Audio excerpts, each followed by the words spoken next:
Hello children, this video is for class 9th. We are going to start with our literature.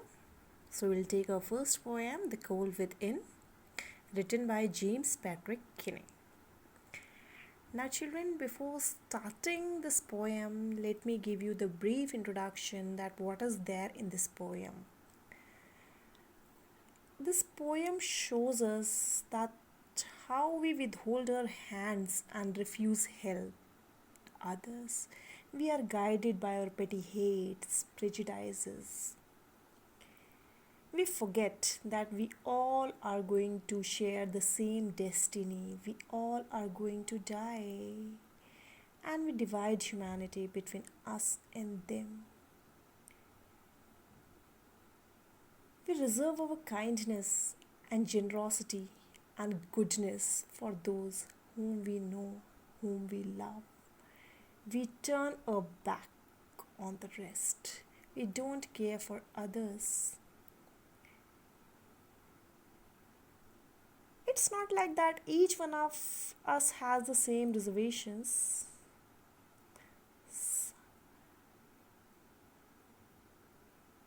Some people definitely they believe in humanity, but maximum of us are like that we don't want to help others.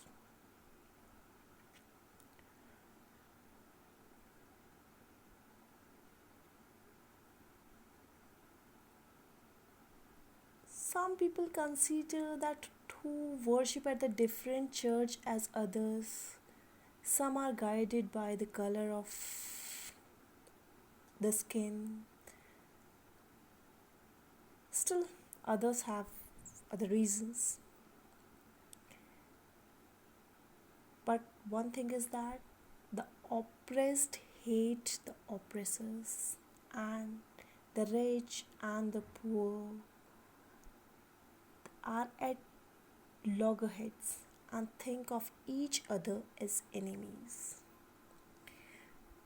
So, same thing is there in this poem. The 6 people who belong to the different sects, who belong to the different races, by chance they come together in a bleak and bitter cold.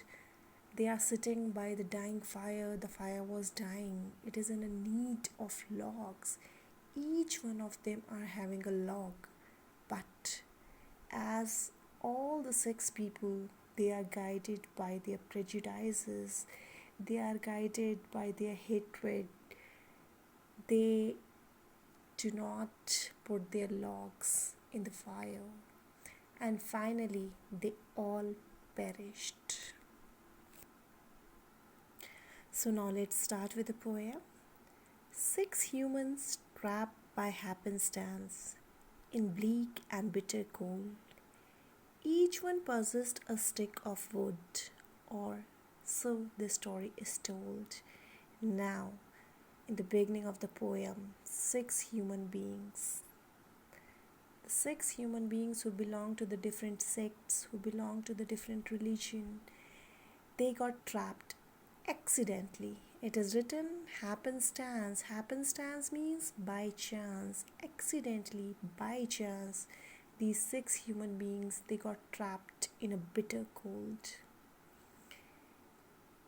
The environment was bleak and bitter. Their combined fate had brought them together. Each one possessed a stick of wood, or so the story is told. Now, as I already told you that these 6 people, they were sitting near a dying fire, and each of them had a stick of wood. This is how the story is told. This is how the story is narrated. Their dying fire in need of logs, but the first one held her back, for of the faces round the fire she noticed one was black. Their dying fire in need of log. Now the fire that was burning in front of them was dying for lack of wood. The fire that was burning in front of them, around which these people were sitting, it was dying and it needs logs to be alive. But the first one held her back. For of the faces round the fire, she noticed one was black. But the first person of the group, the first one, was not ready to offer her stick. The first person was a woman. She was not ready to give her stick. She was not ready to offer her stick. She held her log back. What is the reason? For of the faces round the fire, she noticed one was black. Why? Why she didn't give her log? Because she noticed that one of the man one of the men who was sitting over there, one of them was black, and she did not want to give her stick to save the black men. This shows her racial prejudice. The prejudice done on the basis of the skin color. Fine. So the first lady, she showed the racial prejudice. This was her sin. The next man, looking across the way, saw one not of his church, and could not bring himself to give the fire his stick of birch. Now the next man who was sitting over there, he saw that there was a person who did not belong to his church. The next man noticed that there is one person in the group who does not belong to his religion, who is of different religion, and could not bring himself to give the fire his stick of birch. And when he noticed the person belonged to the different sect, belonged to the different religion, he was not ready to give away his birch stick to the fire, because he does not want to help a person who was the member of the different religion. So the next man, he showed the religious prejudice. He was not ready to help the person who does not belong to his religion. That's why he did not offer his stick. He kept his stick back. So this shows his religious prejudice. The third one sat in tattered clothes. He gave his coat a hitch. Why should his log be put to use to warm the idle rich? The third one sat in tattered clothes. Tattered means rag. The third person, he was sitting in a tattered cloth, in rags. He gave his coat a hitch. He pulled his coat upright to save himself from the cold. Now this shows the man was in tattered clothes. He did not have enough clothes to keep himself warm, so that's why he gave his coat a hitch. He pulled his coat upright to keep himself warm. So this shows that this man, the third man, he was a poor one. Clear? Why should his log be put to use to warm the idle rich? Now he thought, he pulled his coat around himself and he thought that why should he give even a little help to the lazy rich people? This shows the bitterness of this poor man towards the rich people. Clear? So he was not ready to help the lazy rich. He thought that why should he give even a little help to the rich people? So that's why he did not give his stick. And the fire was dying. The rich man just sat back and thought of the wealth he had in store and how to keep what he had earned from the lazy, shiftless poor. The rich man just sat back and thought of the wealth he had in store. Now the rich man, without making any movement, he kept on sitting and thinking of his wealth that he had accumulated. What is his wealth right now? His log, his stick of wood, and he was thinking about his wealth and how to keep what he had earned from the lazy, shiftless poor. Shiftless means one who lacked energy, one who lacked ambition. Clear? He did not want to share anything with the idle, with the lazy poor. He had no feelings for the poor because he considered them undeserving. So this shows the class differentiation. Clear? The rich man did not like the poor one. He considered them undeserved. He think that the poor people did not deserve anything. That's why he did not give his stick. He was just thinking about his stick and he was thinking how he can save his wealth, how he can save his stick from this idle poor people. So this shows the class differentiation. The black man's face bespoke revenge as the fire passed from his sight. For all he saw in his stick of wood was a chance to spite the white. Now, one of the person in the group was a black man. So, the black man face bespoke. Bespoke means showed the sign of revenge. The black man's angry face, it expressed revenge. He wanted to take revenge. As the fire passed from his side, when he just looked around the fire, even though the fire was dying, clear? He looked at the fire in front of him, even though it was dying. He did not keep his log, he did not keep his stick of wood to the fire, he kept it back. For all he saw in his stick of wood was the chance to spite the white. Why? Because in his stick of wood, he was taking it as a chance to hurt. Spite means harm. Clear? This stick of wood was his chance to harm the white person, to white men. So this was spiteful. The black man showed the feeling of spite. Clear? And if we consider, if we think, then we will find that to some extent, the black man was justified in his action.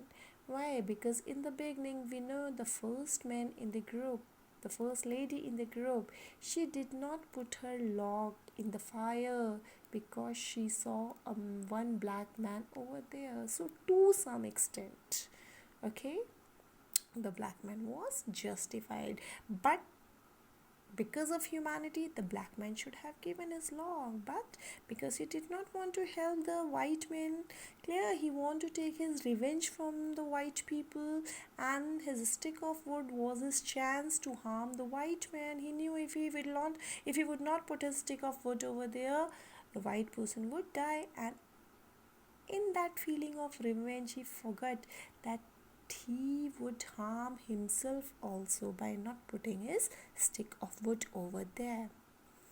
The last man of this forlorn group did not accept for gain, giving only to those who gave was how he played the game. Now, children, here mark. It's very important. It is written forlorn group. So this is an example of oxymoron.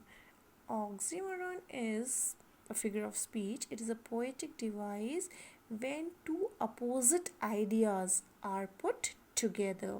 Now we find, especially focus over here, the forlorn group. What does it mean by forlorn? And what does it mean by group? As we know, group, what is a group? So group is when many things are there, like when many people are there, it is called group. Fine, but what does it mean by forlorn? Forlorn means lonely. Now think, when the people are sitting in a group, how they can be lonely? How they can be alone? Fine. We will discuss it after completing this paragraph. Just keep it in mind. The last man of this forlorn group did not accept for gain.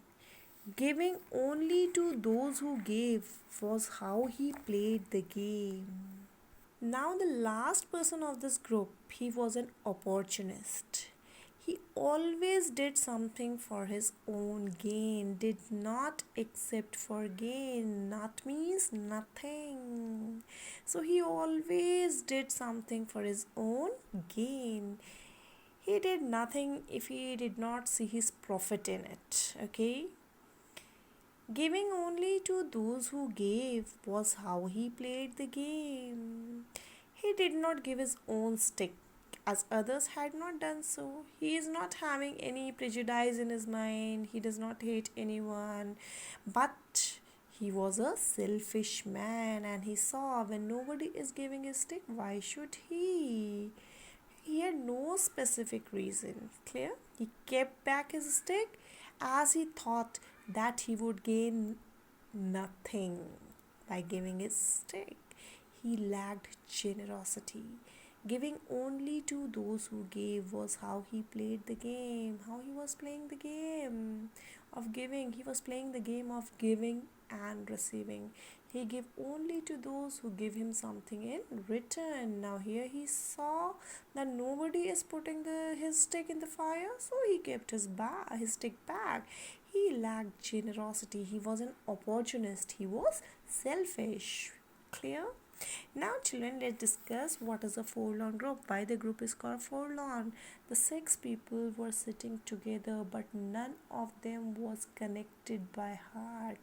They have certain reasons to hate each other. Clear? Though physically they were sitting together, but mentally, emotionally, they are detached from each other, and that is why this group is called forlorn. Is it clear? Their locks tight, their locks held tight in death's still hand was proof of human sin. They did not die from cold without, they died from the cold within. Now, children, first thing just noted the lines here, death still hands. So, here the poetic device that is used is personification. So, what is personification? When an animated things or ideas have been given the living quality, it is called personification. So here death is represented as a living being, so it is personification. Their locks held tight in death's still hand was proof of human sin. Now finally the fire extinguished, the fire died, and all the six humans died. And they clutched on to the logs in their hand. Though they have died, but still they have clutched their logs in their hand. And this was the proof of human. And what is the human sin over here? It is a disobedience to the God's commandment. Love thy neighbor as you love yourself. Fine. So these people, they disobey the God's commandment. They did not love their neighbors as they loved themselves. They did not die from the cold without, they died from the cold within. And the poem, it ends with a note that the six people, they did not die because of the outside cold. They died because of the cold inside them. They were unkind and foolish people. All of them were narrow minded. They lacked foresight. They are selfish. Clear? So, what is this cold within? Their narrow mindedness, their lack of foresight, their selfishness, their prejudices. They are these the lack of affection, the lack of emotions, the lack of love is the cold within. So they died. The outside cold can be managed. If they have given their logs, they could have been saved, but they were blinded by their prejudices and they forget that if they would not put their logs, they would also suffer. but they become blinded by their prejudices. So that is why it is said they did not die because of the cold outside, they did not die because of the outside cold, but they died because of the cold in their own hearts. They were narrow minded, they were selfish, they were unkind and foolish people. So, children, we have done this poem. I hope you will revise it and understand it. Now, what you will do, what your homework is, you will write a note on the title of the poem. Clear? So, just consult your workbooks, you will get it there. Go through it and write it in your notebook. Clear? The appropriateness of the title. And that's all for today. So next we'll meet with the next poem. Thank you till then.